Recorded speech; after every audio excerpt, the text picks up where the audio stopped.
Hey you, I heard that you're in the market for a new laptop with good performance and is inexpensive. Well, look no further because this is the Gigabyte G5. It comes with a 12th generation Intel processor and a RTX 30 series graphics card. So let's check it out. The G5 is a sleek looking laptop in the sense that while it is still a gaming laptop, it doesn't scream out gamer in almost any sense.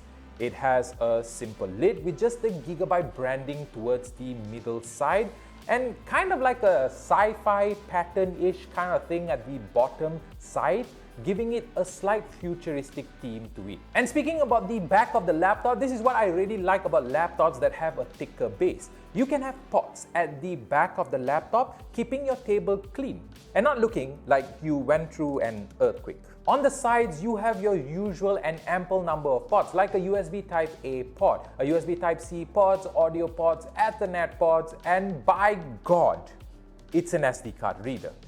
Very nice. The laptop itself is very light, coming in at below 2 kilograms, which is thanks to its thinner chassis, 22% thinner compared to the 11th gen Intel counterpart by the way, and lighter materials used in its production. But just because it is thinner, that doesn't mean it is not strong.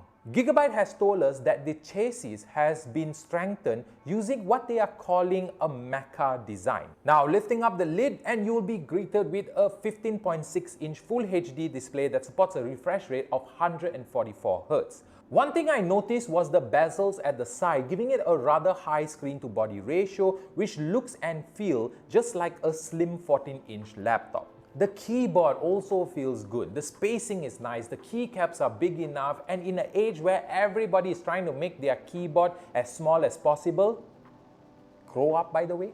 The G5 has a full-size keyboard with a numpad, but overall it is a comfortable keyboard and offers nice feedback and is just an all-around really enjoyable keyboard to type on. Also, you can customize the keyboard with 15 preset backlit colors, which makes it really appealing and very nice as a form of personalization. Oh, and the touchpad is really good as well. Tracking has been no problems and it has a wider surface area compared to, again, the 11th gen Intel counterpart. Swiping, pinching and tapping all felt extremely responsive. And the surface of the touchpad is also smooth, adding on to that ease of use. Oh, and I should also mention that the sci-fi design that you saw on the lid of the laptop is also extended to the touchpad, which, again, the 11th gen model lacks. Now, let's get to the juicy bits. Driving the laptop is a 12th generation Intel Core i5-12500H processor, 8GB of RAM expandable to 64GB, and an option of a GeForce RTX 3050, 3050 Ti or a 3060 and 512GB of M.2 storage. This model that we have here comes with an RTX 3050. So obviously we tested a few games on it and were satisfied with the performance. Generally, everything seems to run pretty well with a little sacrifice on the graphics settings. You can get away with some games on high graphics settings, generally the esports game, but if you set most of the games to mediums, they run decently well. While doing all of this, the thermals were rather good. I never saw the degrees go above 80 Celsius. I was told that this laptop's fans have a whopping 59 blades per fan, which they are calling the Wind Force Cooling Thermal System.